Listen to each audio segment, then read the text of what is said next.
நமது கலாச்சாரம், நமது பண்பாடு எப்போதும் நம்முடன் நீடித்து இருக்கும். சப்ஸ்கிரைப் திலக்.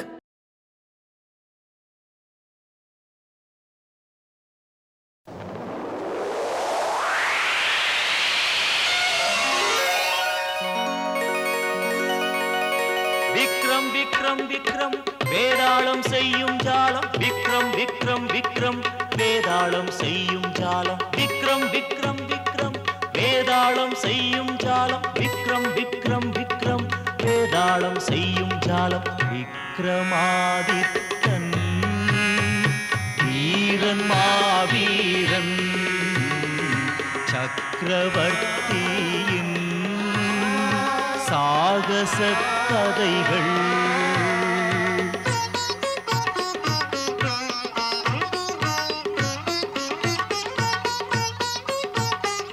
விக்ரம் விக்ரம் விக்ரம் வேதாளம் செய்யும் ஜாலம். விக்ரம் விக்ரம் விக்ரம் வேதாளம் செய்யும் ஜாலம்.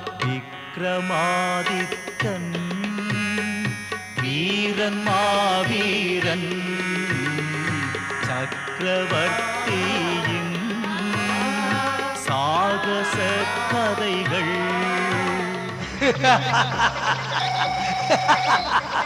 நெல், நான் உன்னை விடப்போவதில்லை, நான் உன்னை விடப்போவதில்லை.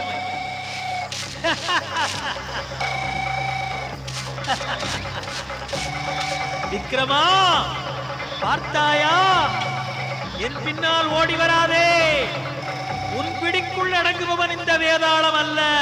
என்னை பிடிக்கும் முயற்சியில் உன் நேரத்தை பாழாக்கிக் கொள்ளாதே.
விக்ரமாதித்தா, என்னை உப்பு மூட்டை சுமப்பதிலே உனக்கு சந்தோஷமா?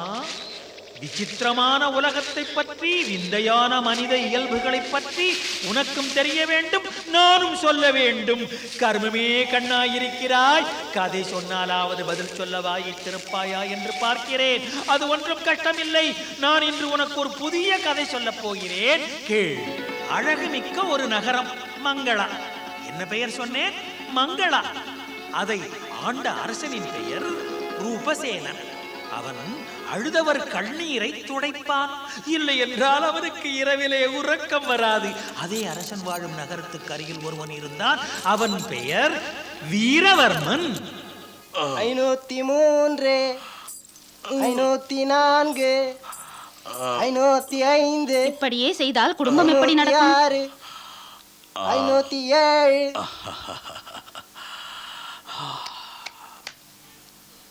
கோபிக்க மாட்டீர்களே? சொல்லு. உடம்பை வளர்த்து கொண்டிருந்தால் போதுமா? நமக்கென்று என்ன இருக்கிறது சாப்பாட்டுக்கும் சந்தோஷத்துக்கும்?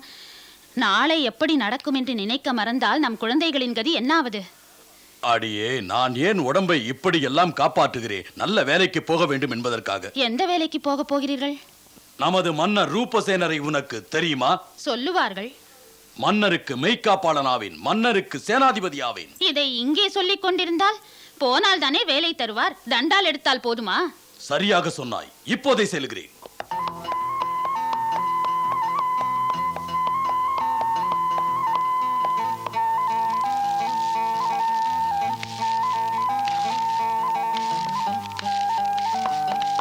நெல், எங்கே போகிறாய்? மன்னரை பார்க்க வேண்டும். இரு, கேட்டு வருகிறேன். மன்னிக்க வேண்டும் அரசே, என் குடும்ப தொல்லைகளை உங்களிடம் சொல்வதற்கு. என் கணவன் என்னை மிருகம் போல் நடத்துகிறார். சாப்பாடும் சரியாக போடுவதில்லை. அழ வேண்டாம், பொறுமையோடு இருங்கள். பொறுமை எப்படி? வறுமை ஒரு பக்கம், சிறுமை ஒரு பக்கம். என்னால் அவருடன் வாழவே முடியாது. மன்னவா. கவலைப்படாதீர்கள் அம்மா, கவலைப்படாதீர்கள். பொறுத்தார் பூமி ஆழ்வார் என்பது பொய்யில்லை. வருகிறேன் மன்னவா. அமைச்சரே. என்ன மன்னா? அந்த அம்மாவுக்கு தேவையானதை அவர்கள் வீட்டிலே கொடுங்கள். அரசே, வா. என்ன விஷயம்? நம் வாசலில் ஒரு வீரர் தம்மை காண வந்திருக்கிறார். தடுக்காமல் அழைத்து வா.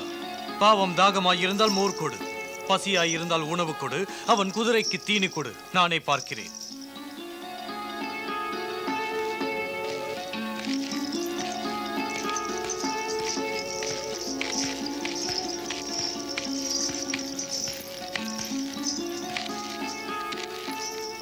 வணக்கம் மன்னா. உன் பெயர் என்ன? என் பெயர் வீரவர்மன் அரசு. என்ன வேண்டும்? மன்னருக்கு மெய்காப்பாளனாக வேண்டும். என்ன சம்பளம் வேண்டும்? ஒரு நாளுக்கு 9 பொற்காசுகள் வேண்டும். என்ன, ஒரு நாளுக்கு 9 பொற்காசுகளா? ஆம் மன்னா. மன்னா, பைத்தியம் போல் தெரிகிறான். உங்கள் நேரத்தை வீணடிக்கிறான். இல்லை அமைச்சரே, 9 பொற்காசுகள் சம்பளமாக வேண்டும் என்று அவன் கேட்கும் போது ஏதோ இருக்கலாம். வீரவர்மா, சொல்லுங்கள் மன்னா. இந்த அளவுக்கு நீ சம்பளம் கேட்பதற்கு என்ன காரணம் என்று சொல்ல முடியுமா? மன்னவா, தாம் மக்களை ஆளும் மன்னவன். தாம் உயிர் விலை மதிக்க முடியாதது. தாம் மாளிகை மஞ்சத்தில் உறங்குகையில் மெய்காவலன் தம் உடைமைகளை காத்துத் தருவேன்.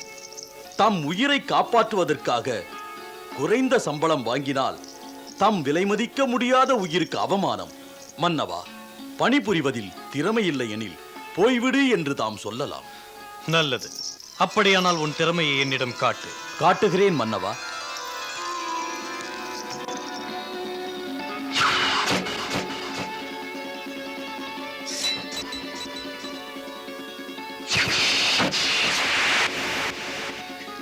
வீரவர்மன் தன் அற்புதமான திறமையை காட்டி மன்னனை வியக்க வைத்தான். மன்னன் உடனே வீரவர்மனை பணியில் சேர்த்துக் கொண்டான். இது ஒரு நாள் சம்பளம். இது ஒரு நாள் சம்பளமா? இப்படி தினமும் கிடைக்குமா? கிடைக்கும். இவ்வளவு பொன்னெல்லாம் நமக்கு தேவையா? என்ன செய்வது நாம்? இந்த பொன்னெல்லாம் நமக்கு மட்டுமல்ல, இதில் பாதி ஏழை மக்களுக்காக, அதில் பாதி பிராமணர்களுக்காக, வரும் விருந்தாளிகளுக்காக. இருக்கும் மிச்சத்தில் ஒரு பாதி உனக்கு, மறு பாதி பிள்ளைகளுக்கு. சரிதானே? இப்படியாக வீரவர்மன் கண்ணும் கருத்துமாக, கண்ணுக்கு இமையாக மன்னனின் காவலில் தன்னை முழுமையாக ஈடுபடுத்திக் கொண்டான். அதனால் தான் பெரியோர்கள் சொல்லுகிறார்கள், ஊழியம் புரிவது தவம் புரிவதை விட கடினம் என்று. ஒரு நாள் இரவிலே வீரவர்மன் காவல் பணியில் இருக்கும் போது அவன் செவியில் எங்கோ வெகு தூரத்தில் இருந்து ஒரு பெண் அழுவது கேட்டது.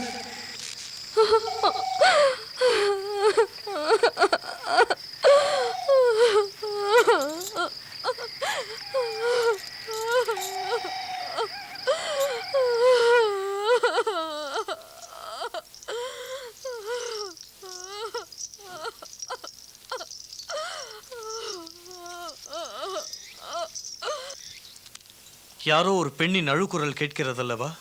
ஆம் மன்னவா. இந்த நேரத்தில் அவள் ஏன் இப்படி அழ வேண்டும்? மனித வாழ்க்கை என்பது அழுகை இல்லாமல் இல்லை மன்னவா.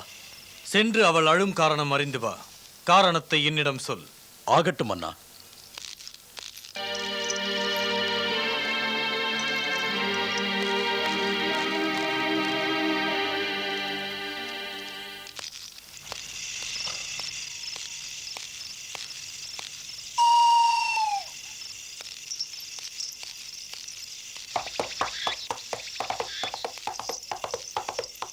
நேர்மையான மெய்க்காப்பாளன் உறக்கத்தை மறந்து ஊழியம் புரிவான்.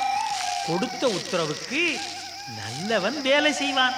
சாக்கு சொல்லும் சந்தர்ப்பவாதிகள் எதிர்பார்ப்பது பணம்தான். தான் ஏற்ற பணிக்காக தன்னையே தருபவன் ஊழியன். வீரவர்மனை அனுப்பிய பிறகு அரசன் அவனுக்கு பின்னால் மறைந்து மறைந்து சென்றான்.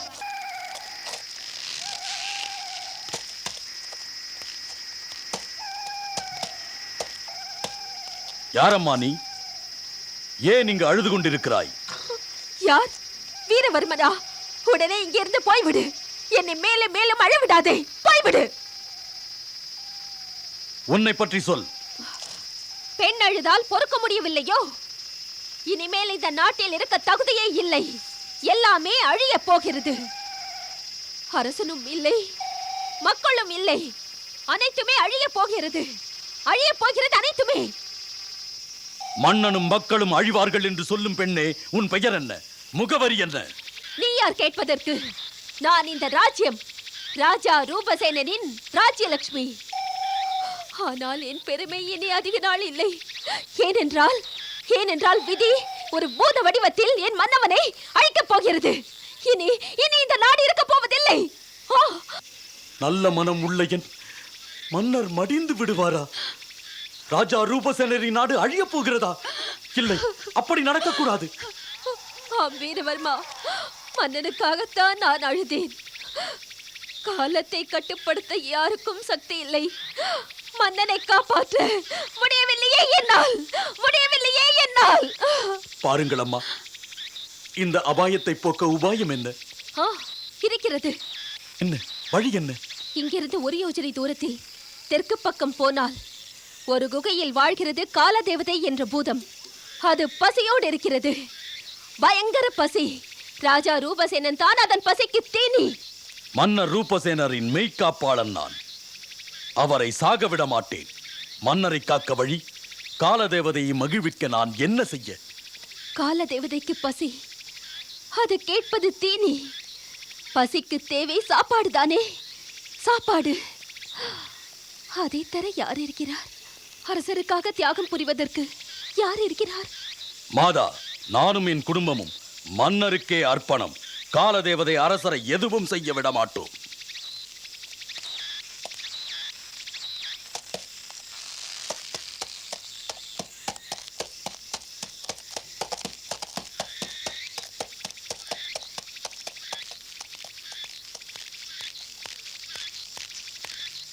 என் வீரவர்மனை இழக்க மாட்டேன், இழக்கவே மாட்டேன். பிடிவாதம் வேண்டாம் மன்னா. ஊராளும் உனக்காக உனது ஊழியன் தன் குடும்பத்தையே பலி கொடுக்கிறான். ரூபசேனா, நீ ஒரு அரசன். ஊழியன் பலியான பிறகு 100 வருஷம் நீ வாழ்வாய். மன்னா, உன் ராஜ்யலட்சுமி உன்னுடன் இருப்பேன். உன்னை புகழோடு வைப்பேன். இல்லை அம்மா, வீரவர்மன் என் ஊழியன் மட்டுமல்ல, என் மக்களில் ஒருவன். நான் மட்டும் வாழ என் மக்களில் ஒருவனை பலி கொடுப்பதற்கு நான் உடன்பட மாட்டேன். காலதேவதை என் மரணத்தை விரும்புகிறது. நான் மடிவேன், பின்வாங்க மாட்டேன். அம்மா, மன்னனாக நான் இருக்கும் வரை விட மாட்டேன்.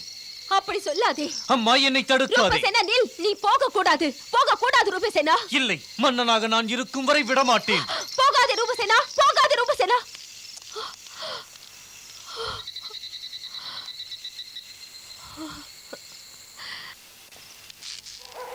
தாய் தடுத்தாலும் கூட நீதி காக்கும் நேர்மையாளனே சொல். இப்படி ஒவ்வொரு தந்தையும் தன் நாட்டை காப்பாற்ற தன் மக்களை பலி கொடுக்க முன் வந்தால், வீட்டை விட இந்த நாடுதான் பெரிது என்ற எண்ணத்தை வலுப்படுத்தி வளர்த்து வந்தால், அந்த தேசத்தின் வாழ்வை வீழ்த்த பகைவன் என்ன காலதேவதையாலும் முடியாது. ராஜ்யலட்சுமியின் வார்த்தையை கேட்டு வீரவர்மன் திடுக்கிட்டான். தன் குடும்பத்தாரிடம் எடுத்துச் சொன்னான். ராஜாவின் உயிரை காப்பாற்றுவதற்கு காலதேவதையின் பசிக்கு அர்ப்பணமாவது அவசியம் என்றான். அவன் குடும்பம் அவன் பேச்சை கேட்டு தியாகம் புரிவதற்கு உறுதி கொண்டு அவன் பின்னால் புறப்பட்டார்கள்.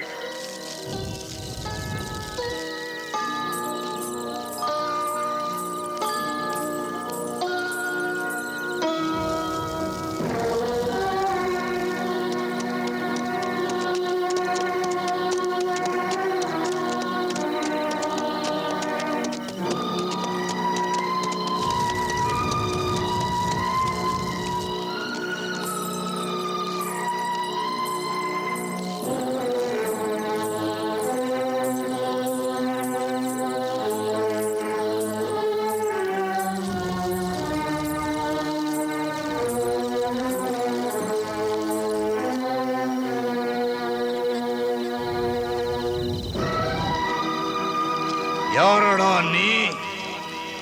ஏன் இங்கு வந்தாய்? வீரவர்மன் நான், மன்னரின் மெய்க்காப்பாளன். இவர்கள் என் குடும்பம். நாங்கள் உயிரோடு இருக்கும் வரை மன்னரின் உயிரை காப்பாற்றுவது எங்கள் கடமை. நான் பசியோடு இருக்கிறேன்.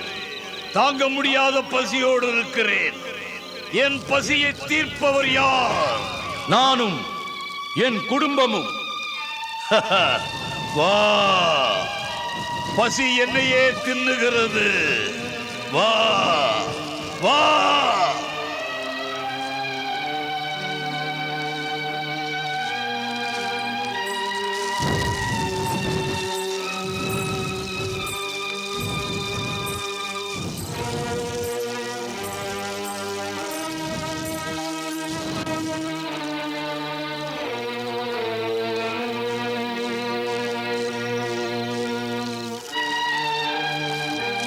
வீரவர்மா, வீரவர்மா, வீரவர்மா! மன்னா ரூபசேனா, நீ உனக்கு பதிலாக உனது ஊழியன் குடும்பத்தை பலியிட்டு என்னை சந்தோஷப்படுத்தினாய். வளமோடு வாழ்க, நெடுநாள் வாழ்க, 100 வருடங்கள் வாழ்க. இல்லை, நீ விரும்பியது என்னைத்தான், என் உயிரைத்தான், அந்த குற்றமற்ற ஊழியனின் குடும்பத்தை அல்ல. எப்படியோ என் பசி தேர்ந்தது. உன் கண்டம் நீங்கியது அரசே. செல், திரும்பி செல், சுகமாக ஆட்சி நடத்து. அது நடக்காது, அது நடக்காது. நான் இருக்கும் வரை எனக்காக உயிர் கொடுத்த உத்தமர் உயிரை திருப்பிக் கொடு. பதிலுக்கு நான் வருகிறேன். காலதேவதையே, பசியை தீர்த்துக்கொள். இதோ நான் வருகிறேன். கேட்டாயா கதை முழுதும்? இனிமேல் என் கேள்விக்கு பதில் சொல். மன்னா, உண்மையானவன் அந்த ஊழியன். அரசரும் நாடும் வாழ வேண்டும் என்று தன்னையும் தன் குடும்பத்தையும் தியாகம் செய்த உத்தமன். அந்த உத்தமனிலும் உத்தமன் தன் உயிரை இந்த அந்த மன்னவன். இப்போது முடிவு சொல். இந்த இருவரிலுமே தியாகத்திலும் உறுதியிலும் சிறந்தவர் யார்? மகத்தான தியாகம் எது? மகான் யார்? ஊழியனா? தியாகம், பண்பு யாருக்கு அதிகம்? மற்றவருக்காக மடிந்து யார் உயர்ந்தது? ஊழியனா இல்லை அரசனா? சொல், பதில் சொல். தெரிந்தும் பதில் சொல்லாவிட்டால் உன்னுடைய தலையை நான் துண்டு துண்டாக உடைத்து விடுவேன். சொல் ராஜா, சொல். விக்ரமா, சொல். ராஜா விக்ரமா, சொல். வீர விக்ரமா, சொல். சாம்ராட் விக்ரமா, சொல். சாம்ராட் விக்ரமாதித்யா, சொல். பதில், பதில் அங்கே. வான்மீதிலே தெய்வங்கள், தேவர்கள், கந்தர்வர்கள், ரிஷி, முனி அத்தனை பேரும் எதிர்பார்க்கிறார்கள் நீ சொல்லும் நீதி கேட்க. நீ பூமியில் நீதி வழங்கும் மேதை. யாரும் மறுக்க முடியாதபடி உன் பதிலை சொல். மன்னா, பதில் சொல். யார் பெரியவன்? சொல், சொல். சொல்லேன். மௌனம் எதற்கு? முடிவை சொல்கிறேன். இருவரிலுமே உயர்ந்தவன் அரசன். மன்னனுக்காக உயிர் தருவது மெய்க்காப்பாளனின் கடமை. நிலைமையை பொறுத்து தன்னை பலியிட்டாவது மன்னனை காப்பாற்ற வேண்டும். பாவம் அந்த அரசன். தன் ஊழியனுக்காக, தன் மக்களில் ஒருவனுக்காக தன் பதவியை, அரண்மனை சுக வாழ்வை, அனைத்து செல்வ போகங்களையும் துறந்து பலியாக தன்னை கொடுக்க சென்றான். அவன் தியாகம் மிக பெரியது. அவனைப் போன்ற அரசன் சரித்திரமாகிறான். ரூபசேனன் மாபெரும் தியாகி. தன் மக்களில் ஒருவனுக்காக தன்னை பலியிட்டு நியாயத்துக்காக வாழ்ந்து மறைந்தான். வேதாளமே, உண்மையில் அவன்தான் பெரியவன். முடிவு சரியானது. என்னை விடு, போகிறேன். இரு, போகாதே. சொன்ன கதையை முழுதும் சொல். அதை முழுதும் சொல். எதையா கதை? நல்ல ஒரு படிப்பினையை மக்களுக்கு சொல்ல. இது ராஜ்யலட்சுமி போட்ட நாடகம் அல்லவா? ஒரு திகில் இருக்க வேண்டும், ஒரு திருப்பம் இருக்க வேண்டும், ஒரு படிப்பினை இருக்க வேண்டும், கேட்பதற்கு சுவையாக இருக்க வேண்டும். அதெல்லாம் பொருந்தியதுதான் கதை. தியாகத்தால் உயர்ந்தாய். அரசன் தாயை போல் மக்களின் துயர் துடைக்க தன்னையே தர வேண்டும். நீயும் உயர்ந்தாய் வீரசேனா. உன்னை போல் ஒரு ஊழியன் போதும். அந்த மன்னவன் பாக்கியசாலி. வாழ்த்துங்கள் என்னை. அம்மா, இன்று முதல் இவர் என் மெய்க்காப்பாளன் இல்லை. இன்று முதல் இவர் என் சேனாதிபதி. அப்பனே ஆளை விடு. நில். நான் உன்னை விடப்போவதில்லை. நான் உன்னை விடப்போவதில்லை.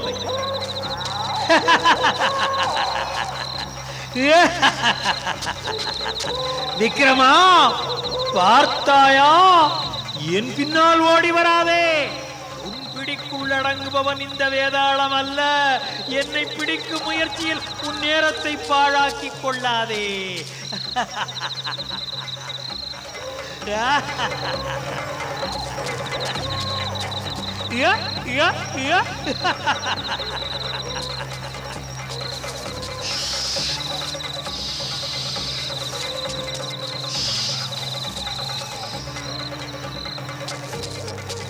விக்ரம் விக்ரம் விக்ரம் வேதாளம் செய்யும் ஜாலம். விக்ரம் விக்ரம் விக்ரம் வேதாளம் செய்யும் ஜாலம். விக்ரமாதித்தன் வீரன் மாவீரன் சக்கரவர்த்தியின் சாகச கதைகள்.